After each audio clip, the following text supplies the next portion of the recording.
The council chambers smelled like burnt copper and fear, and Callum Voss stood in the center of it with his hands cuffed behind his back, and a grin on his face that made every alien senator in the room deeply uncomfortable.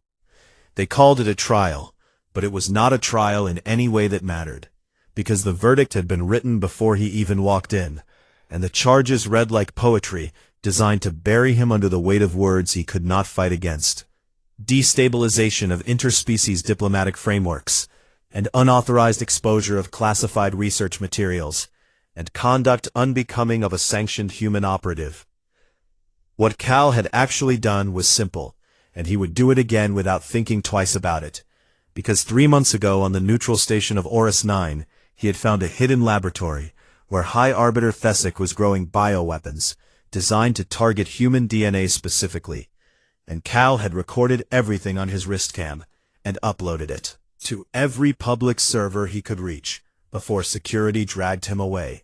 That was his crime, and he knew it, and they knew it, and every single one of the 4,000 species represented in the Galactic Confederation Senate knew it. But Thesic had friends in high places, and those friends had long memories and longer claws. The sentence came down like a hammer made of ice. Exile Protocol 7. The chamber went quiet when the judge spoke those words, and even Cal felt something cold move through his chest, because he had heard stories about Protocol 7, and none of them ended with anyone coming home. Carrion 4 was the destination, and the name alone told you everything you needed to know, because it was a Class Omega death world, which meant the Confederation had officially classified it as incompatible with sustained biological life for all known sapient species. And it was used for exactly one purpose: to make people disappear without the mess of a public execution. The atmosphere was breathable, which was the only kind thing anyone could say about the place, because beyond that, the planet offered acid rain that fell in unpredictable cycles, and electromagnetic storms that fried most technology, and a fungal biome that consumed metal like candy, and megafauna predators that had evolved over millions of years to kill anything that moved or breathed or existed. No one had ever survived longer than 11 days on Carrion 4, and most did not make it past 3. Cal was allowed one personal item, and this was tradition, because the Confederation liked to pretend it was civilized, even when it was sending a man to die on a nightmare world, and most exiles chose weapons, a plasma blade, or a kinetic rifle, or something that might buy them a few extra hours of terrified survival. Cal chose a camera drone. It was waterproof and solar charged, and it had a quantum uplink that could bounce signals off relay satellites, and it had belonged to his grandfather, who had run a fishing channel on the old Earth Internet, back when the world was smaller and simpler, and fish were just fish. The Valith guard, who processed his belongings, held the drone between 2 clawed fingers, and stared at Cal with all 4 of his eyes, and said, "This is your choice, human." And Cal said, "Yes, sir, that is my choice." And the guard made a sound that might have been a laugh, or might have been pity, and handed it back. They put him in a bare minimum survival pod, which was a metal coffin with a parachute and a 3-day ration pack, and nothing else. And they launched him from orbit toward the surface of Carrion 4 on a Tuesday morning by Earth Standard Time. The drop took 7 minutes, and Cal spent 6 of them throwing up, and 1 of them staring out the tiny porthole at a world that glowed sickly green and purple beneath clouds that looked like bruises on the skin of the sky. He landed hard in a river delta, surrounded by jungle that pulsed with bioluminescence, and the air hit him like a wet fist when he cracked the pod open, hot and thick and smelling like sulfur, and something sweet underneath, like rotting fruit mixed with honey. The pod began corroding within the first hour, because the fungal spores in the air went to work on the metal immediately, and Cal watched it happen with a calm that would have disturbed anyone who knew what they were looking at, because a normal person would have panicked. But Cal was not a normal person, and he had never been one. He pulled out the camera drone and set it hovering at shoulder height, and he wiped the sweat from his face and looked directly into the lens with the dying pod behind him, and the alien jungle pressing in from every side, and something large and unseen making a sound like grinding stone in the distance. "Hey folks," he said, and his voice was steady and warm, like he was standing in his backyard on a summer evening. "Welcome to Cal's Cast. Catch. Episode 1. And I have to be honest with you, the location today is not great. But the fishing potential looks absolutely incredible. So let's not waste any time." He meant it too, and that was the thing about Cal that the aliens never understood. Because they thought survival was about fear and desperation, and clinging to life with everything you had. But Cal had grown up on Earth, which was itself a death world by galactic standards. And humans had spent their entire evolutionary history looking at dangerous things and thinking, "I wonder what that tastes like." He fashioned a fishing rod from a calciumite branch and a length of fibrous vine, and he used a chunk of ration protein as bait, and he walked to the edge of the acid delta, where the water glowed faintly orange, and he cast his line. The drone followed him and filmed everything, and the quantum uplink did something that no one had predicted. Because Carrion 4's constant electromagnetic pulses, which destroyed most, technology actually amplified the drone's signal and bounced it off the Confederation's own relay satellites, and the broadcast hit the galactic net like a thunderbolt. Within 1 hour, 6 million beings across the galaxy were watching a human man fish in an acid swamp on a planet where he was supposed to be dead. Within 6 hours, the number was 90 million. Cal caught something on his third cast, a writhing six-jawed eel creature that was almost a meter long and covered in bioluminescent spots, and it fought like nothing he had ever hooked before. And he laughed while he wrestled it onto the bank and held it up to the camera with both hands as it snapped and thrashed. "Look at the size of this beautiful nightmare," he said, grinning like a kid on Christmas morning.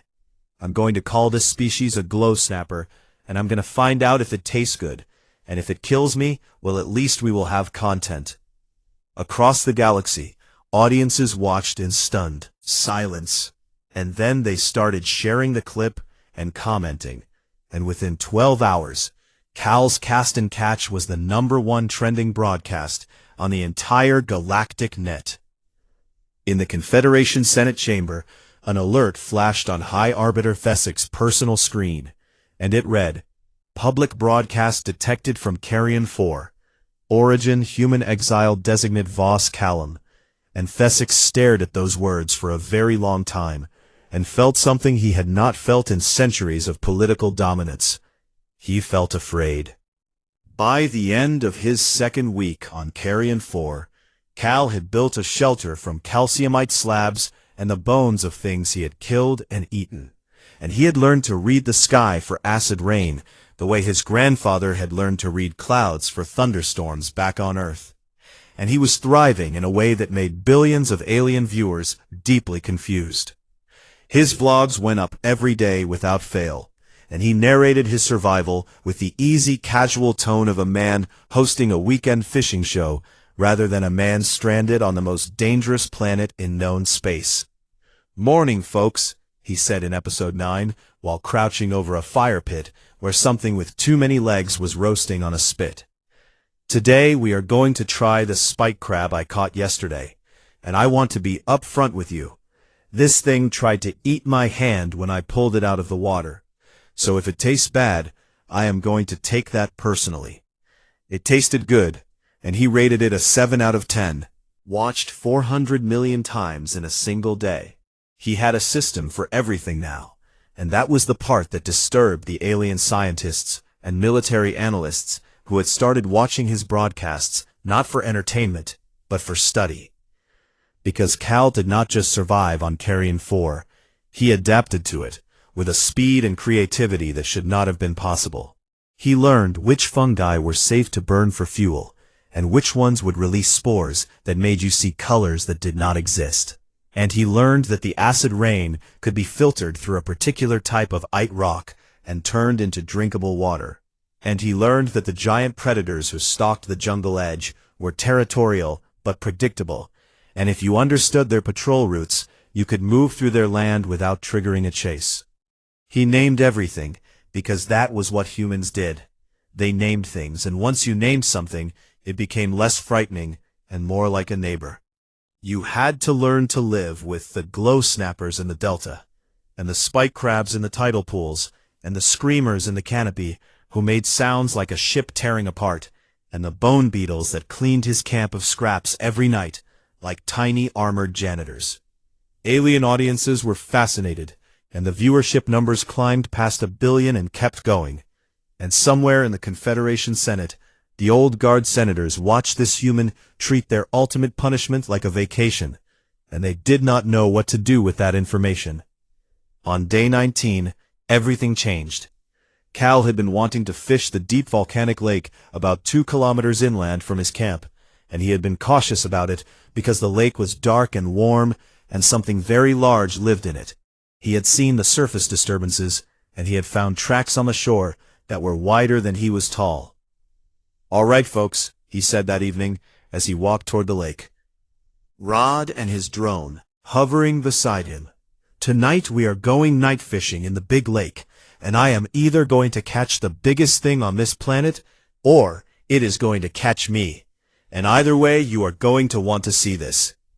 He cast his line into the black water, and sat on a boulder, and waited, and the jungle sounds closed in around him, and the twin moons of Carrion 4 reflected on the surface, like 2 pale eyes watching from above. The hit came 40 minutes in, and it was not like anything Cal had ever felt before, because the line did not just pull, it launched, and the rod bent so hard the calciumite shaft cracked, and Cal was dragged off the boulder and into the water before he could even shout. The drone followed him under. What the camera captured was broadcast live to 1.3 billion viewers across the galaxy, and every single one of them believed they were watching a man die. Cal was pulled down into the dark water at terrifying speed. The drone's light cut through the murk and revealed the thing that had taken his line. It was enormous, and it was ancient, and it was classified in the Confederation Xenobiology Archives as an abyssal maw, which was a Leviathan-class apex predator that could grow up to 40 meters in length, with armored scales and 6 glowing eyes, and a bioelectric field that disabled most technology. It should have killed him instantly, but it did not. It dragged him into an underwater cave system, and released him in an air pocket, and Cal burst to the surface, gasping and coughing, and the drone popped up beside him, and there in the dim bioluminescent glow of the cave, he saw it clearly for the first time. It was watching him. 6 eyes the color of molten copper, arranged in a crown around a head the size of a shuttle, and a body that stretched back into the darkness of the cave like a living mountain, and it was not attacking, and it was not fleeing, and Cal realized with a jolt that its seconds at the node did not matter. Went through his whole body that this creature was curious.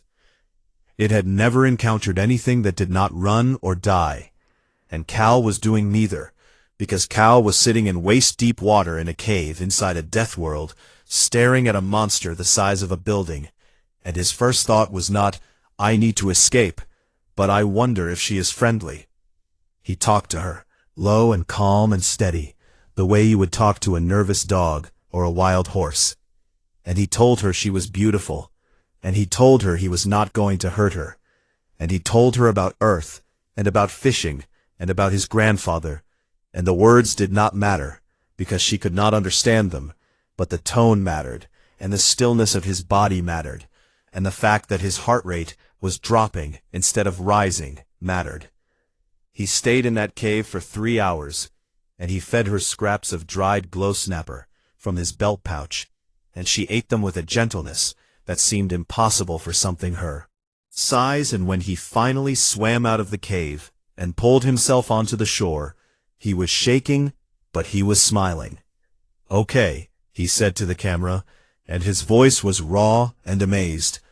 "So that just happened, and I think I just made a friend, and she is about 40 meters long, and could swallow a transport shuttle whole. And I am going to call her Big Bertha. Over the following weeks, Bertha became a regular part of the show, and the galaxy watched in absolute disbelief as the Leviathan began surfacing when Cal fished, and nudging his boat with her massive head, and letting him sit on her back as she cruised across the lake. She killed a pack of apex predators that ambushed Cal's camp one night, and the ground shook when she roared, and the creatures fled into the jungle, and Cal stood in the wreckage of his fire pit with his drone hovering beside him, and looked into the camera and said, "So I think I have a dog now, and she is about 40 meters long and could eat a shuttle. Belly rubs, so we are working with it." The clip broke every viewership record in the history of the Galactic Net. But not everyone was entertained, because in a secure chamber deep within the Confederation Senate building, High Arbiter Thesic authorized a black operations mission to Carrion 4. And the orders were simple: destroy the camera drone and ensure that Callum Voss met a natural and untraceable end. A silencer squad was assembled, and a stealth dropship was dispatched, and it slipped into Carrion 4's orbit on a night when the electromagnetic storms were quiet.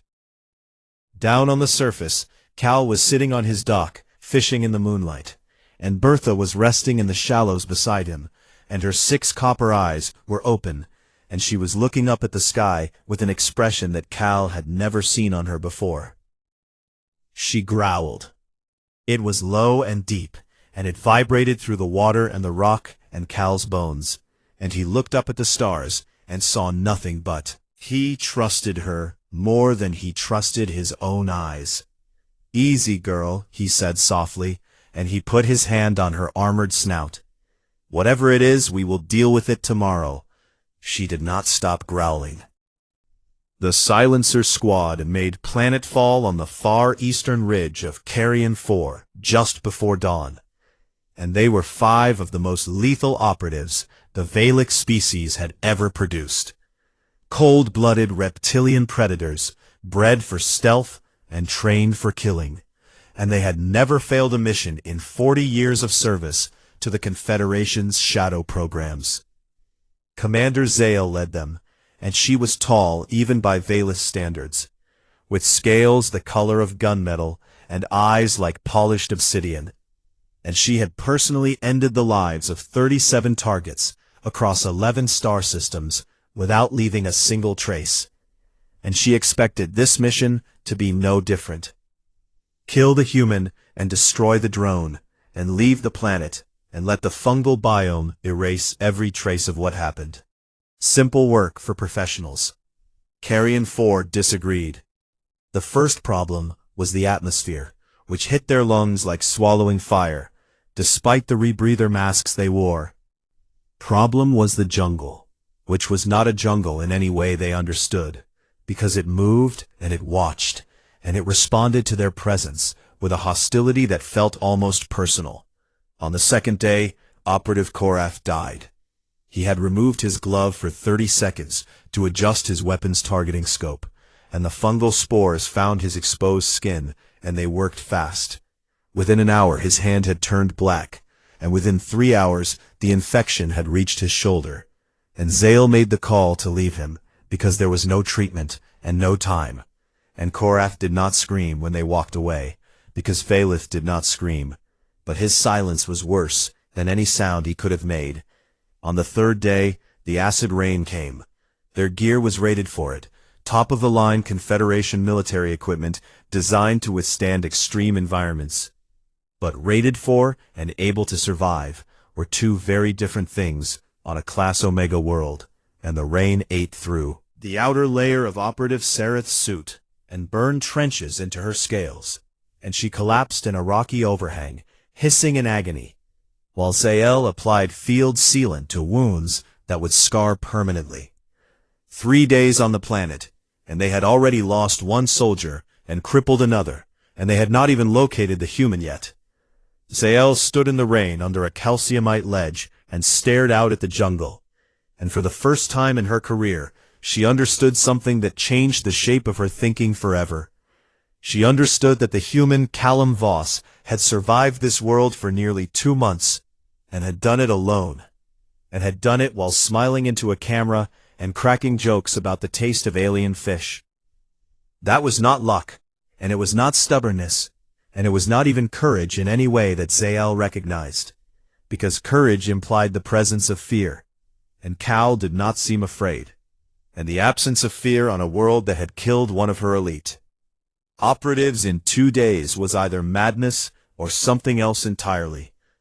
Something that Zael did not have a word for in her language. They found his trail on day 4. Footprints in the calciumite mud, and cut marks on trees where he had harvested branches, and the remains of a fire pit with fish bones arranged neatly beside it.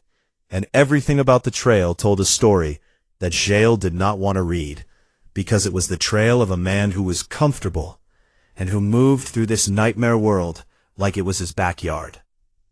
Then they found the supplies. A clean bundle wrapped in broad alien leaves, sitting on a flat rock directly in their path, and inside there was filtered water in a sealed bone container, and strips of smoked fish, and a note carved into a flat piece of calciumite in the human script that Zael's translator rendered as, "You look lost. Camp is by the lake. Bring your own bait." Zael stared at that note for a long time. Was the youngest of the remaining squad members said, "It is a trap," and Zael said no, very quietly, because she knew with a certainty that sat in her gut like a stone that it was not a trap. It was an invitation, and that was so much worse, because traps she understood, and invitations from a man she had been sent to murder, she did not understand at all. The supply saved Seraph's life because the smoked fish contained proteins that her damaged body needed, and the water was cleaner than anything their own filtration system had produced. And Zael watched her wounded operative eat food prepared by their target, and she felt something shift inside her that she would spend the rest of her life trying to name. On day 5, Zael made a decision that violated every order she had ever been given. She walked into Cal's camp alone and unarmed. He was sitting by the lake, mending a fishing net made from woven vine, and the camera drone hovered near his shoulder. Behind him was not still, because something massive and dark moved just beneath the surface. 6 copper-colored lights glowing in the deep. Cal looked up at her, and he did not reach for a weapon, and he did not stand, and he did not show any sign of fear or surprise, and he said, "You must be the one in charge. Your friends have been stomping through my jungle for 3 days and scaring the fish, so I figured we should talk." Zael sat down across from him, and the firelight played across her damaged scales, and for a moment neither of them spoke, and then Cal reached into a clay pot beside the fire and pulled out a wooden bowl filled with stew and held it out to her. "Hungry?" he asked. She was. She ate, and it was good, better than good actually, because Cal had spent weeks learning which local plants added flavor, and which ones would poison you, and the stew was rich and warm, and seasoned with something that tasted like pepper and smoke, and Zael ate 2 bowls before she stopped. "Your people sent you to kill me," Cal said, and it was not a question. "Yes," Zael said, because there was no point in lying to a man who had left supplies for his own assassins. "How is that working out for you?" Zael looked at the jungle behind her, where 2 of her soldiers were dead or dying, and then she looked at the lake, where the Leviathan's eyes glowed like embers beneath the surface, and then she looked at Cal, who was sitting cross-legged by a fire on the most dangerous planet in the galaxy, eating fish stew like he was at a campsite on some peaceful colony world. "Poorly," she said. Cal laughed, and it was a real laugh, and it echoed across the lake, and Bertha surfaced just enough to show her massive head, and her 6 eyes blinked slowly at the Valith commander, and Zael felt very small in a way she had never felt before. Cal filmed the whole encounter, and he uploaded it that night with the title Episode 23, Cooking for Guests. Also, "Someone is trying to kill me." And the galactic net did not just react, it erupted. The footage showed everything. A human exile feeding his would-be assassin on a death world, while a Leviathan watched from the water, and the implications hit every species in the Confederation like a slap, because the Senate had sent killers to silence a man who was fishing and making friends with the wildlife. And the proof was right there, on every screen in the galaxy. Protests ignited on dozens of worlds, and the hashtag #BringCalHome became the most used phrase in galactic communications history. And species that had never agreed on anything agreed on this. What the Confederation had done was wrong. And the human on Carrion 4 was proof that humanity was not the threat the old guard had painted them to be. Director Yuna Tanaka, humanity's ambassador, released a single public statement that said, "We told you, our people are not your enemy, and now one of our best is proving it on the worst. Planet you could find, we suggest you start listening." Back on Carrion 4, the Silencer Squad's dropship had been consumed by the fungal biome, eaten from the inside out in a matter of days, and Zale and her 2 surviving operatives were now stranded with no extraction and no communication, and no choice but to trust the man they had been sent to kill.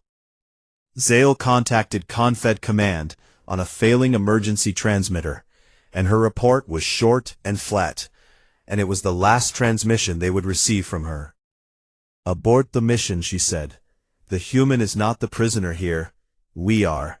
The line went dead, and in the Confederation Senate chamber, the light seemed a little dimmer, and the silence lasted a very long time. Cal gave Zale and her 2 surviving squad members exactly 1 day to rest, and then he put them to work, because that was how he operated, and idle hands on a death world were hands that got eaten. "All right, team," he said, on the morning of day 2, standing in front of 3 elite alien killers who looked like they had been chewed up and spit out by the planet itself. "New rules in camp. Everybody fishes, and everybody eats, and nobody dies. Those are the only 3 things I care about." Operative Wren, who was young and had 4 centimeters of acid scarring across his neck, looked at Cal like he was insane, and said, "We are soldiers, not fishermen." And Cal said, "You were soldiers. Right now you are guests on my lake, and guests either learn to fish or they do dishes, and I do not have a sink, so I suggest you pick up a rod." The galaxy watched as Cal taught 3 Valith assassins how to cast a line. It should not have been compelling content, but it was. Something deeply and unexpectedly moving about watching the most dangerous hunters in the Confederation stand knee-deep in alien water, holding crude fishing rods with expressions of intense concentration, while a human, who weighed half as much as any of them, walked behind them, correcting their grip and telling them to relax their wrists. Operative Serath, whose scales were still raw from acid burns, caught the first fish, and she held it up with both hands, and it was a fat glow snapper that thrashed and lit up like a lantern. And her mouth opened in what Cal's viewers had come to learn was the Valith expression for genuine surprise and delight. Cal caught it on camera and said, "There it is, folks. That is the face of someone who just discovered why fishing is the greatest activity in the universe." And the clip was shared so many times that it crashed 3 separate galactic net relay servers. But it was Zale who became the unexpected star of the show, who had been sent to kill Cal, began appearing in the vlogs with increasing regularity, and the audience watched her transform day by day from a rigid military officer into something softer and more uncertain and more real than she had ever been allowed to be. In episode 26, Cal taught her how to gut and clean a spike crab, and she was meticulous about it, the way she was meticulous about everything. And when she finished, Cal inspected her work and said, "Perfect. You are a natural." And Zale looked at him and said, "I have cleaned many things, but never for the purpose of eating them." And the way she said it carried a weight that made the audience go quiet, because they understood what she meant. She had cleaned up bodies, and she had cleaned up evidence, and she had cleaned up the messes that powerful people did not want the galaxy to see. and now she was cleaning fish on a death world, with a human who had shown her more kindness in 2 weeks than her own government had shown her in 40 years of service. Meanwhile, the galaxy beyond Carrion 4 was on fire. On Earth and across every human colony world, Cal Voss had become more than a folk hero.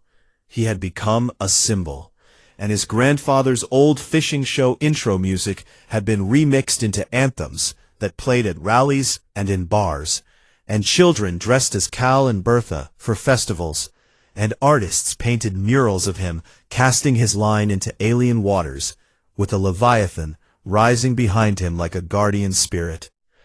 Humanity rallied, but not around anger, and not around vengeance, and that was what surprised the Confederation the most, because they had expected threats and warships, and instead they got merchandise and music, and a unified message that said simply, "Our guy is fishing on your prison planet, and he is having a better time than you are." Maybe think about what that means. In the Confederation Senate, the old guard was fracturing like glass under pressure, and the cracks had. High Arbiter Fesick, who had started all of this, watched his coalition crumble, as the journalists, who had been inspired by Cal's story, dug into his bioweapons program and found everything. The secret labs, and the human-targeting pathogens, and the funding trails that led back to his personal accounts. And one by one, his allies distanced themselves, and his votes evaporated, and his power shrank. Fesick made one final desperate move. He stood in the Senate chamber and argued that Carrion 4 was a biological hazard that required planetary sterilization, and he presented data that was mostly fabricated about the risk of the planet's fungal spores spreading to nearby systems. And he requested authorization for orbital bombardment, a polite way of saying he wanted to burn the entire planet from space and kill everything on it, including Cal and Zale and Bertha and every other living thing. The vote went to the floor, and for 6 terrible hours, the galaxy held its breath. Director Yuna Tanaka requested the right to address the Senate, and she was granted 3 minutes, and she used them perfectly. She did not shout, and she did not threaten, and she did not mention warships or consequences, because she did not need to. Instead, she linked her personal console to the Senate's display network and played Cal's latest vlog. Episode 31. In it, Cal was teaching Jael's squad to make fish stew in a large clay pot he had fired himself, and Jael was stirring, and Vren was chopping something that looked like a root vegetable, and Sereth was feeding scraps to Bertha, who had her massive head resting on the bank of the lake, like a dog begging at a dinner table. And Cal was talking to the camera about how the secret to good stew was patience and the right amount of heat. And the whole scene was warm and domestic and impossible and beautiful. Tanaka let the clip play to the end, and then she looked at the Senate and said, "You want to bomb this. Go ahead. The galaxy is watching, and they will remember what you are." The bombardment was voted down by a margin of 312 votes, and Fesick's coalition collapsed entirely, and criminal proceedings began against him that same evening. And he was escorted from the chamber by security officers who had once saluted him. Back on Carrion 4, Cal knew nothing about any of this, because the uplink was one way, and he could send, but he could not receive. And so he continued doing what he had been doing since day one. He fished, and he explored, and he talked to his camera, and he took care of his growing family of stranded aliens and one very large aquatic predator. And then Bertha laid her eggs. It happened in the warm shallows of the volcanic lake, on a night when both moons were full, and the water glowed with bioluminescence. And Cal was the only witness, as the Leviathan, the most feared predator on Carrion 4, carefully and tenderly deposited dozens of eggs into a nest she had built from volcanic rock and soft lake sediment. Cal filmed everything from the shore, whispering into the camera like a nature documentary host. And his voice was thick with emotion, that he did not try to hide. Folks, I have seen a lot of things on this planet, but this is something else entirely. Bertha is a mother, and she chose to do this here, right next to my camp, right where she knows I will be watching. And I think that means she trusts me, and I am not going to let her down. He became their guardian. He expanded his camp around the nesting site, and built barriers to keep land predators away.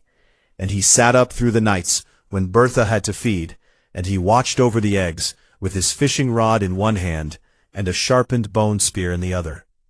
And the galaxy watched a human man stand guard over the children of a Leviathan on a death world. And something about that image cut through every political argument and every species barrier and every bit of propaganda that had ever been written about humanity. The eggs hatched on day 78.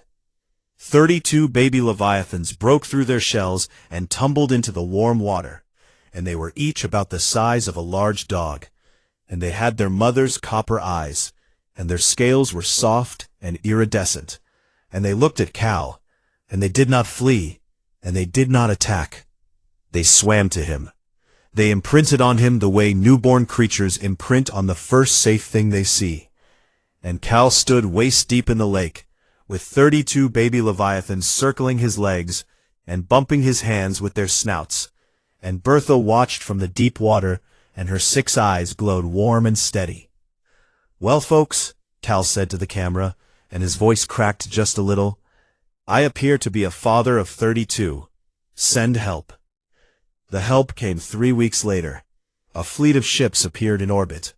Not Confederation military, but a joint coalition of human warships and allied alien vessels from the species that had championed the Bring Cal Home movement. And they hailed the surface, and Cal heard another voice for the first time in nearly 4 months. "Sergeant Voss, this is Admiral Rena Vasquez of the Human Colonial Fleet. We are here to bring you home." Cal stood on his dock with Bertha behind him, and her babies playing in the shallows, and Zale standing at his shoulder, and he looked up at the sky where he could just barely see the lights of the fleet moving between the stars. "Appreciate the ride, folks," he said slowly, "but I'm going to need a bigger boat, because I have about 30 kids now, and their mom gets cranky when strangers show up." The shuttle came down gentle and slow, because Admiral Vasquez had read Cal's message correctly, and she understood that landing fast and loud near a 40-meter Leviathan with 32 offspring would be the last mistake anyone on that shuttle would ever make. It touched down on the calciumite flat about 200 meters from Cal's camp, and the hatch opened and 2 people stepped out. Admiral Rena Vasquez, who was small and sharp-eyed and carried herself like a blade wrapped in a dress uniform, and Envoy Kaleset, who was a young diplomat from the Mirithi species with translucent skin and 4 delicate arms, and who had been one of the loudest voices in the Bring Cal Home campaign. Cal met them on the shore, with Bertha's head resting in the shallows behind him like a living wall, and the baby Leviathans poked their snouts above the surface in a line of glowing copper eyes. And the whole scene looked like something out of a dream that nobody would have believed if it had not been filmed and broadcast to trillions. Vasquez looked at Cal, and he looked like a different man than the one who had been dropped from orbit 4 months ago. Thinner and harder and darkened by the twin suns and covered in small scars. And his eyes had a calm in them that she had only ever seen in people who had passed through something terrible and come out the other side, not broken, but changed. "Sergeant Voss," she said, and her voice was steady, but there was something underneath it that sounded like pride. "The Confederation has formally revoked your exile sentence and issued a full pardon. All charges have been dropped, and High Arbiter Thesic is currently awaiting trial for the bioweapons program you exposed, as well as conspiracy and abuse of authority. You are free to come home." Cal nodded slowly, and he looked out at the lake, and then at the jungle, and then at the sky, and he did not say anything for a long time. Kaleset stepped forward, and his translucent Skin shifted colors in patterns that Cal had learned from his Xeno studies years ago, meant deep respect and emotional weight. And the young envoy said, "Callum Voss, the galaxy watched you survive, and it changed how we see your species. What was done to you was wrong, and we are here to make it right." Cal said, "I appreciate that, truly, and I need to think about something before I give you an answer." That night, the evacuation of the Valith soldiers began. Zale was the last to leave, and she stood on the shore of the lake where she had spent weeks learning to fish and to cook and to survive, not as a weapon, but as a person. And she faced Cal in the light of the twin moons, and neither of them was good at goodbyes, but they tried. "You are the most terrifying thing on this planet," Zale said, and her voice was quiet and rough, like stone dragging over stone. "And I do not say that because of the Leviathan, or the way you fight, or the fact that you survived what should have killed any living being in the galaxy." "Then why?" Cal asked. "Because you were kind," she said. "Because they sent assassins, and you fed us. Because you had every reason to hate, and you chose to teach us to fish instead. That is what makes humans terrifying, and it is what makes you the finest soldier I have ever served beside." She clasped his arm in the Valith warrior's salute, forearm to forearm with her clawed fingers pressing hard enough to leave marks. And Cal returned it and held it for a moment longer than protocol required. "You ever want to come back and fish," he said, "you know where to find me." Zale blinked her dark eyes once, and then she turned and walked to the shuttle, and she did not look back, because Valith did not look back. But Cal saw her hand move to her face just before the hatch closed, and he chose to believe she was scratching an itch. The shuttle lifted off, and the camp was quiet. Cal sat on his dock that night, with his camera drone hovering at his shoulder, and Bertha resting in the shallows, and the baby leviathans sleeping in a cluster near the warm volcanic vents at the bottom of the lake. And the sounds of Carrion 4 filled the darkness, the distant screams of the canopy creatures, and the low hum of the fungal forests, and the gentle lap of water against the shore. He had made his decision before Vasquez even landed, but he had needed time to find the right words, because this was not just a message to the fleet or to the Confederation. It was a message to the galaxy, and to every human who had ever been told they did not belong somewhere. He looked into the camera, and the red recording light blinked on. "Hey folks," he said, and his voice was calm and warm, the way it always was. "Episode 45, and I have some news. The fleet upstairs has offered me a ride home and a full pardon, and I want you to know that I am grateful for every single being who fought to make that happen, because I know it was not easy, and I know it mattered." He paused and looked out at the lake. "But I am not leaving." He let that sit for a moment, and somewhere across the galaxy, billions of viewers leaned closer to their screens. This planet was supposed to be my grave, and I understand why they chose it, because Carrion 4 is mean and hostile, and it will kill you 12 different ways before breakfast. And every species in the Confederation looked at this world and saw a death sentence, and nothing more. He reached down and ran his hand along Bertha's armored snout, and she rumbled low and deep, and the water vibrated. But I looked at it, and I saw a lake full of fish, and a jungle full of mysteries, and a creature the size of a starship, who let me scratch her chin, and trusted me with her children. And I saw a world that nobody had ever given a chance, because nobody had ever survived long enough to see what it really was. He straightened up. Bertha's species is sapient or close to it. I have watched them communicate and solve problems and show affection and mourn their dead. And no one in the Confederation knows this, because no one ever stayed long enough to learn, and that ends now. I am proposing that Carrion 4 be reclassified from an exile dumping ground to a protected Death World preserve under human administration. I will be its first warden, and I will keep studying, and I will keep filming, and I will keep fishing, because that is what I do, and I am going to show every species in the galaxy what humans have always known. He smiled. That there is no such thing as a world with no return. There is only a world that has not met the right person yet. The broadcast ended, and the galaxy did not sleep that night. The Confederation approved the reclassification 11 days later, because they had no political capital left to refuse, and because the public pressure was overwhelming, and because even the senators who disliked humans had to admit that a man who had tamed a leviathan and befriended his own assassins and turned a death sentence into a nature documentary had earned the right to ask for whatever he wanted. Carrion 4 was redesignated as a protected Death World preserve under human administration, and Cal was named its first official warden, with full authority over research permissions and access.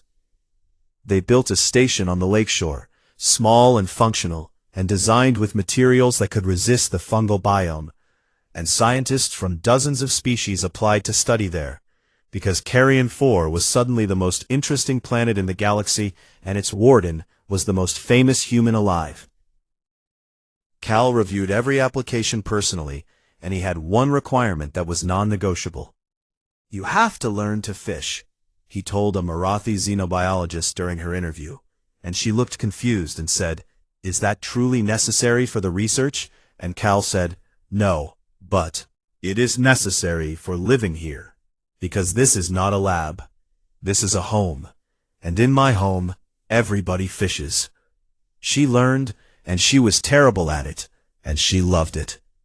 The station grew slowly over the following months, and Cal kept his vlogs going because he had promised, and because the galaxy still watched, and because there was always something new on Carrion 4, a new species to discover, or a new behavior from Bertha's young, who were growing fast and developing personalities that ranged from playful to grumpy to one particular juvenile that Cal named Junior, who followed him everywhere like a bus-sized puppy. Zael came back. She showed up on a supply transport 6 months after her evacuation, and she had resigned her commission with the Vylith military, and she carried a fishing rod that she had built herself from materials she had sourced across 3 systems. And when Cal saw her walking down the ramp, he did not say anything. He just handed her a bowl of stew and pointed to the lake. She fished beside him that evening, and neither of them spoke for a long time. And that was fine, because some things did not need words. The final episode that the galaxy would remember most, the one that would be studied in schools and quoted in speeches and painted on walls across 100 worlds, was recorded on a quiet evening 6 months after the pardon. Cal sat on the dock of his station with his rod in the water, and Bertha's massive head beside him, and her young circling in the deep, and the twin suns of Carrion 4 setting behind the jungle in colors that no human eye had evolved to see, but that Cal had come to love more than any sunset on Earth. His drone hovered at his shoulder, and the red light blinked on. "Hey folks," he said, "welcome back to Cal's Cast and Catch, episode 47. The sunset is nice tonight, and Bertha says hi." He cast his line, and the lure hit the water with a soft plop, and the ripples spread out across the golden surface of the lake. "Let us see what is biting." And across the galaxy, in Senate chambers and colony ships and living rooms and barracks and classrooms and bars on 1,000 different worlds, they watched. And somewhere in a quiet office on a Valith homeworld, a retired senator who had voted to send Callum Voss to his death turned off his screen and sat in the darkness for a long time, and finally said to no one in particular, in a voice that carried equal parts frustration and admiration and something that might have been wonder, "Humans." Just the one word.